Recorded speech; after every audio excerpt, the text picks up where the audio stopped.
Hi, I'm being selfish and I'd like to read you an extract from my novel, A.N.D./O-R,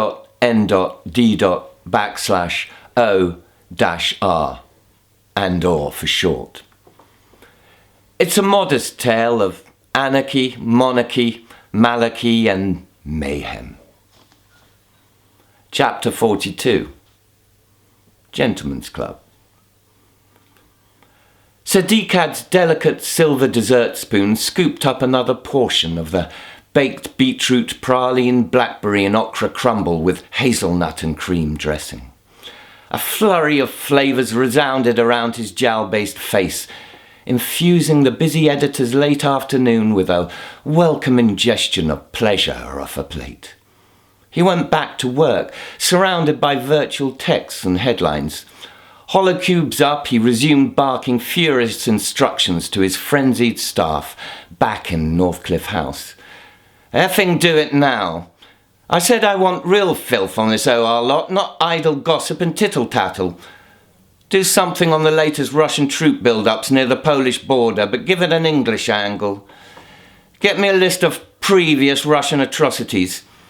I want some nasty, scraggly bit of gossip about that new tart with the big boobs on West Enders. You are a pathetic barrow boy with the balls of a sickly Boy Scout. What are you?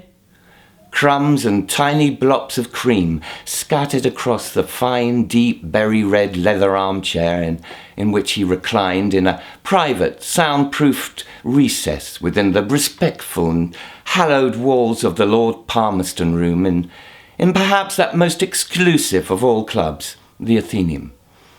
Far away from the tumult and the noise of the editorial offices, Decad found he was able to concentrate, supervise and control events with a detached eye.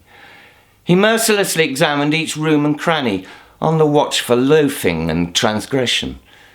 Every sub-editor and sloppy third-rate strung-out reporter knew that even when Sir Decad was out of the building, he was not out of their lives.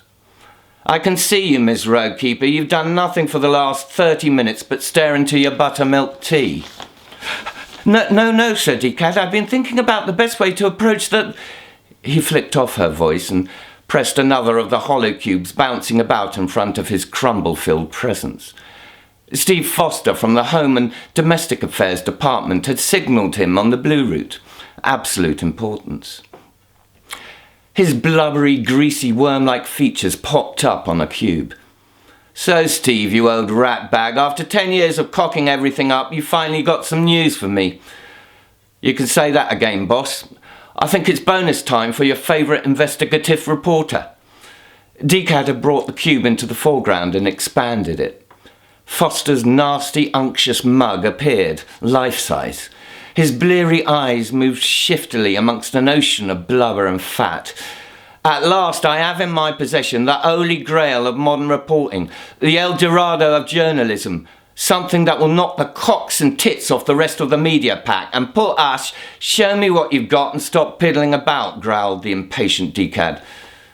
It was probably going to be another pathetic piece of trivia about some soap star caught in a toilet injecting synth drugs whilst performing cunnilingus with a soft toy. Take a butcher's at this, boss. It'll give you a great big hard-on. A photo flashed up. A man was lying face up in a pool of vomit. Oh, what the hell's that? Take a good look at the face, Sir Decad, sir. The image zoomed in on the face. Thank me. Yeah, unbelievable, ain't it? My reliable in the King's entourage finally managed to dodge the blink eye scan. Dunno how he did it. Something to do with transversal illusions. Whatever. It cost an arm and a leg, but there you have it. Living proof that our royal and mighty sovereign is a debauched wastrel. Have you got the time and place encrypted? Has it been through a non-invasory sweep? Of course, what do you think you pay me for? It's 100% guaranteed, and there's more.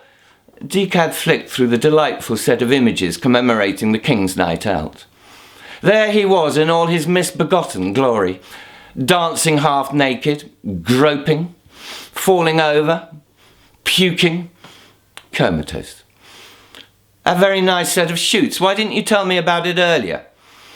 Couldn't do that, boss. I didn't want anything to get out or count me chickens before they come home to roost, if you get my drift. Decad sipped his ginger latte with a feverish relish, finished off the crumble and turned to the still attendant Foster. Steve, you are not a total beep. In fact, today you've done something good. I believe before the night is out, we might well be cozied up to each other at the Celeste, sharing a magnum of their priciest bubbly. Steve leered cockily towards the censors. Can't wait. In the meantime, I'll get on to turning all this evidence into the worst day for the monarchy since a certain member of the royal family went to dinner with an automatic rifle. You're a disrespectful tosser, yelled Decad. Get on with it. Do your worst. I'll be with you in a while. He flicked off, muted the sound and clicked his fingers to summon a lurking lackey. Armagnac, large. A modest preliminary private toast to the scoop of the century would not, could not, go amiss.